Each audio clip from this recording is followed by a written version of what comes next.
Now that we have a strong understanding of the two entry types, the confirmation and double confirmation entry, as well as the two different areas that we can enter from, the extreme and the decisional, we can also array on entry models factoring in the liquidity concepts that we discussed earlier in the course. And what we'll first take note of is available liquidity to the left entries.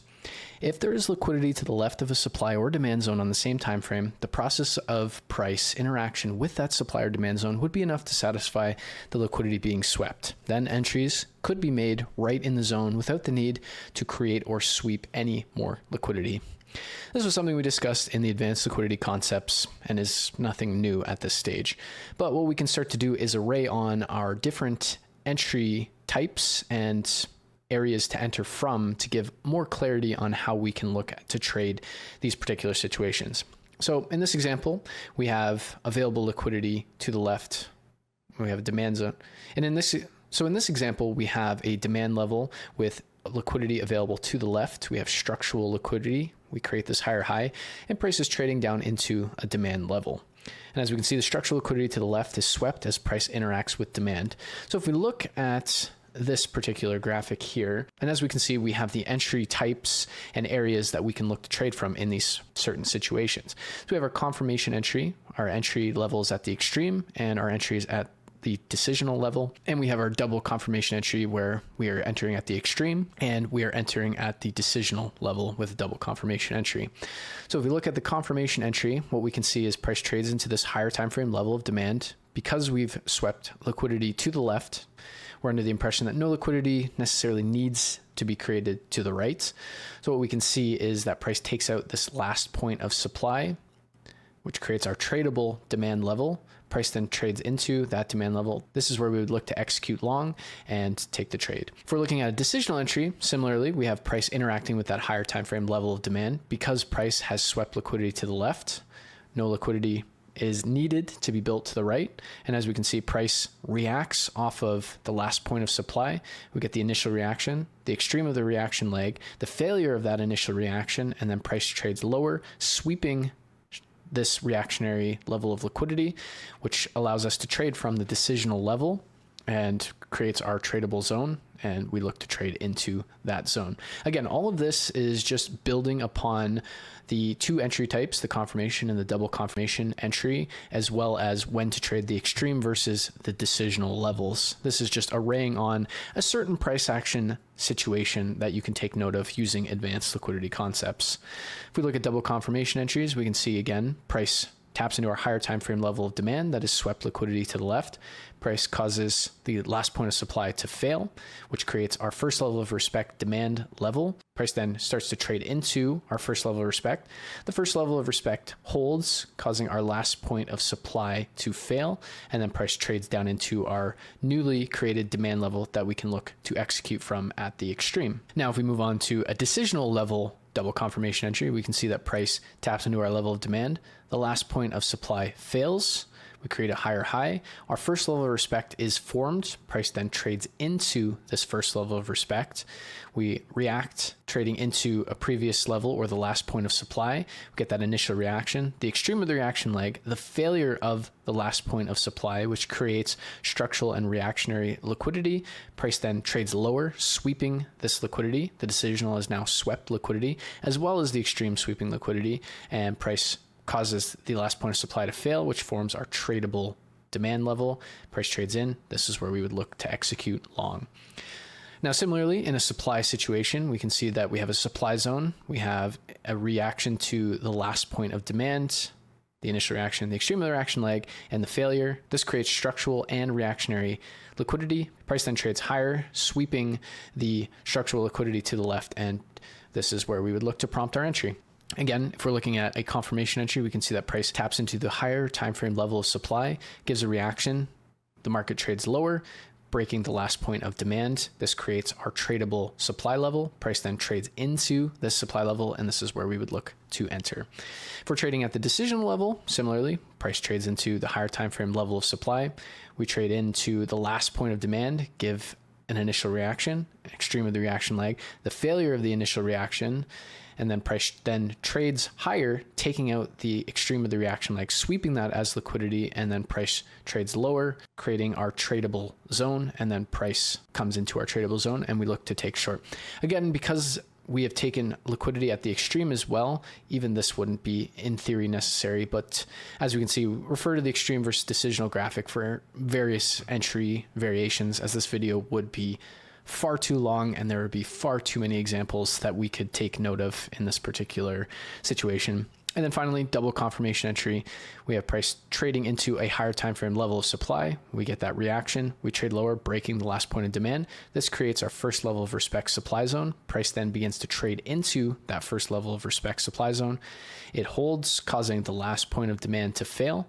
Price then creates our tradable supply level. And once price trades back into the supply level, we look to trade short. And then the final example would be the decisional level entry on the double confirmation. Price interacts with a higher time frame level of supply. We see the last point of demand fail. This creates our first level of respect. The first level of respect is interacted with. We see a reaction to the last point of demand, the initial reaction, the extreme of the reaction leg, and then the failure of that reaction and last point of demand. Price then trades higher, sweeping the last point of supply. Price then trades higher, sweeping the extreme of the reaction leg, sweeping that reactional and structural liquidity.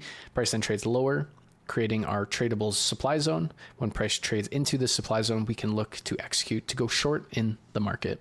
Now let's take a look at the zone wipe entry. And this zone wipe is if no liquidity is available to the left of a supply or demand zone on the same time frame, and no liquidity is built to the right in the form of early enticement, the supply or demand zone can be used as liquidity. Again, we have two examples. We have both the buy example where we're looking to trade demand with no liquidity in the leg, so the zone is likely to be swept. And we have a supply example where we have a supply level where no liquidity exists in the leg and no liquidity is built to the right on either demand and supply examples. So the zone itself is swept.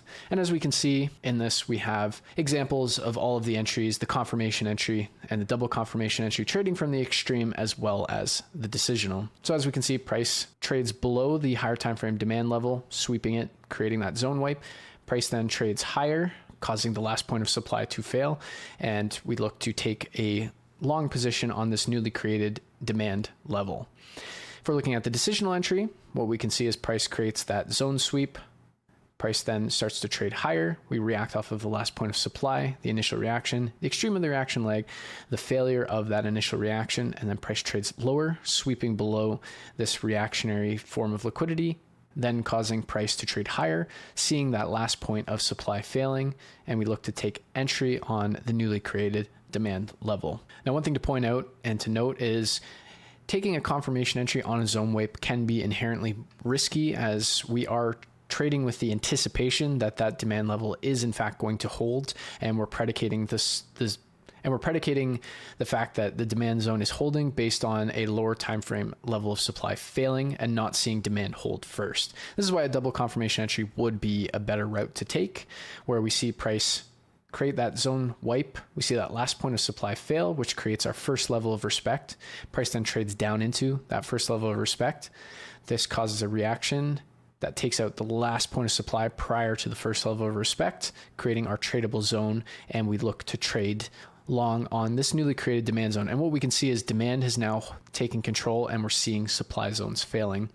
Now, if we look to take a decisional level entry on this double confirmation of a zone wipe, we can see that price wipes the higher time frame demand level. We see the last point of supply fail, which creates our first level of respect zone. Price then interacts with this first level of respect and interacts with this last point of supply, initial reaction, the extreme of the reaction leg, and the failure, creating structural and reactionary liquidity. We've seen this last point of supply fail. Price trades lower, sweeping below, taking liquidity, which gives us the indication that we can trade from the extreme, and then price creates a new tradable demand level that we can look to trade long from. And then if we just flip all of that, we can talk about the supply situation, the supply zone, zone wipe, and a confirmation entry. What we can see trading from the extreme, price wipes the higher time frame supply level. We then see a sharp movement to the downside, taking out the last point of demand. This then creates our tradable supply level. When price returns into it, we look to execute short. If we look at the decisional level entry of that confirmation entry, we can see that the higher time frame supply level has been wiped. Price trades into the last point of demand, gives a reaction, the initial reaction, the extreme of the reaction leg, and the failure of the zone itself. We can see that the last point of demand has failed. Price then trades higher, trading above the structural and reactionary liquidity, sweeping it, and then trades lower, causing the last point of demand to truly fail. And what we can see is this creates a tradable zone at the decisional level because the decisional is now swept liquidity, and we can look to trade short at that level. Again, like I said, if we're looking at a zone wipe, trading a confirmation entry can be inherently risky because we're predicating the trade based on the fact that a level of demand has failed on a lower time frame, but we haven't seen supply take control, which is why double confirmation entries are preferred as they give that additional confluence. So if we have a double confirmation entry at the extreme level, we can see that price wipes the higher time frame level of supply. We see the last point of demand fail, and then which creates our first level of respect. Price then trades into that first level of respect, causing the last point of demand to fail, which creates a new supply level that we can look to trade from. As we can see, we have a supply chain. We're seeing supply taking control and demand failing and getting additional confirmation that the zone wipe has in fact taken place.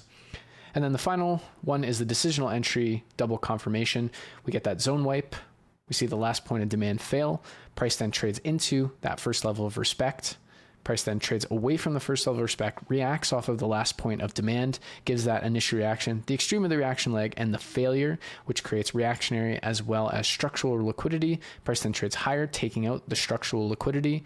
And then we see the last point of demand fail, creating our tradable supply level that we can look to trade short on. Again, what we're seeing is supply taking control and demand failing in this market, which gives us additional confirmation that there is truly a higher time frame supply zone wipe.